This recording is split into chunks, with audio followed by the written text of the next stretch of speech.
Somo linatuelekeza leo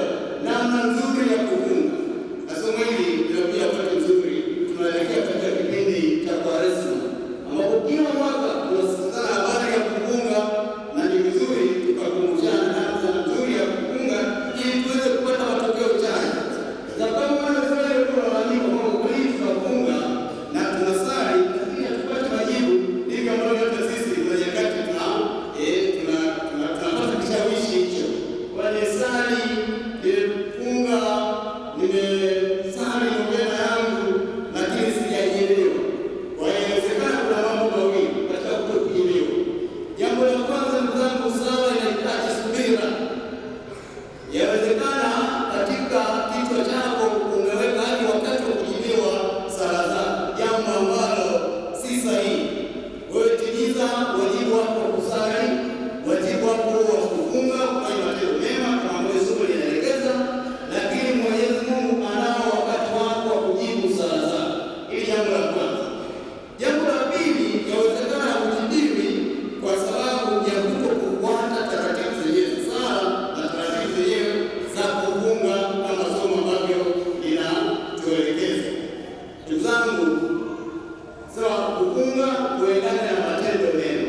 Wenzetu walifunga, lakini wakaendelea na manyanyaso kwa wale watu wa chini, na hivi sala zao hazikufanikiwa. Hasa katika nyakati zetu hizi, hata mazingira yetu, huenda tunafanya haya. Nisema tunaelekea katika kipindi cha Kwaresima, tutakuwa tunasikia sana habari hii ya kufunga. Ndugu zangu, kufunga tunakufundishwa katika imani yetu ya Kikristo, na hasa katika Katoliki, si swala kujilimbikizia mali. Ndio sana ni mfungo, lakini wakati huo unajilimbikizia mali kwa kujua au kwa kutokujua.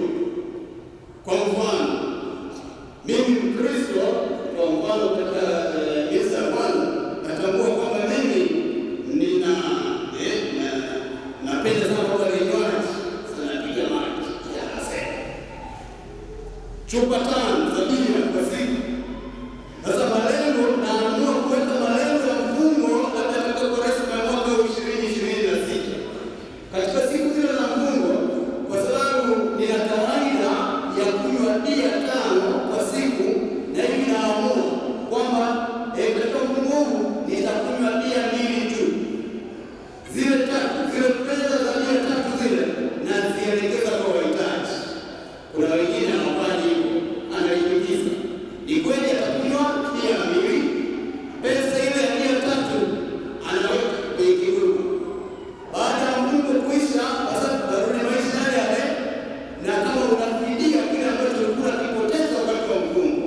Ndio maana usishangae kuona sala zako hazijibiwi na mfungo wako haukupatii matokeo chanya.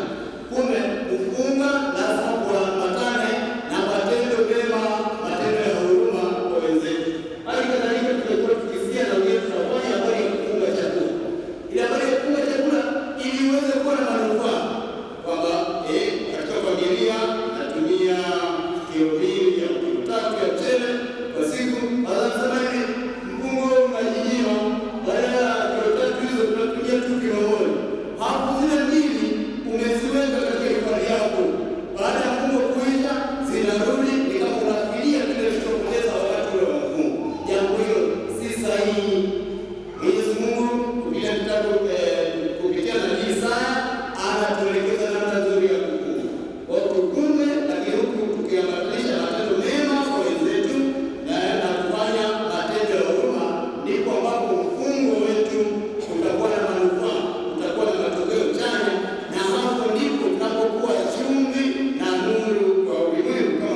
ajiulize yeye mwenyewe, wewe umekuwa chumvi ili wengine wasiharibike katika uovu? Basi kila mmoja analo jibu. Kuna kazi nyingine ya chumvi inatumika kama tiba. Pengine sisi jana kizazi kipya ni ngumu sana kutiwa, lakini wala Kongo mtajua, mtu alipoumia hata majeraha, kiingilio mojawapo ilikuwa ni chumvi.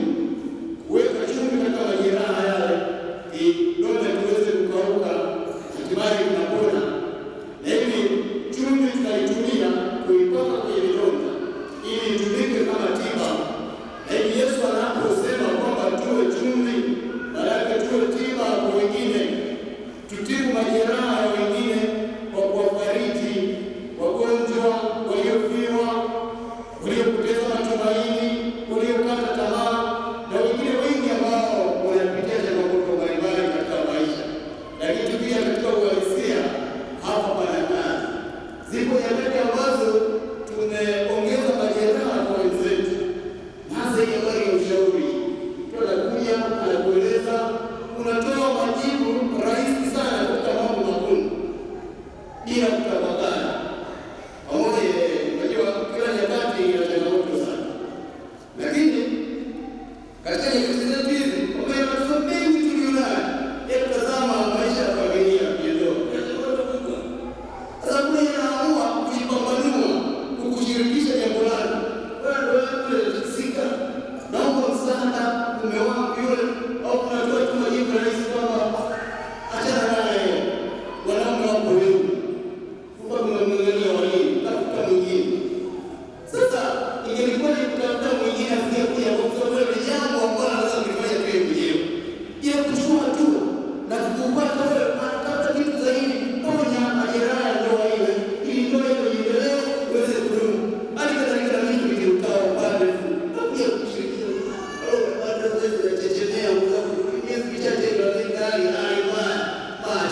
wito wako wa malezi.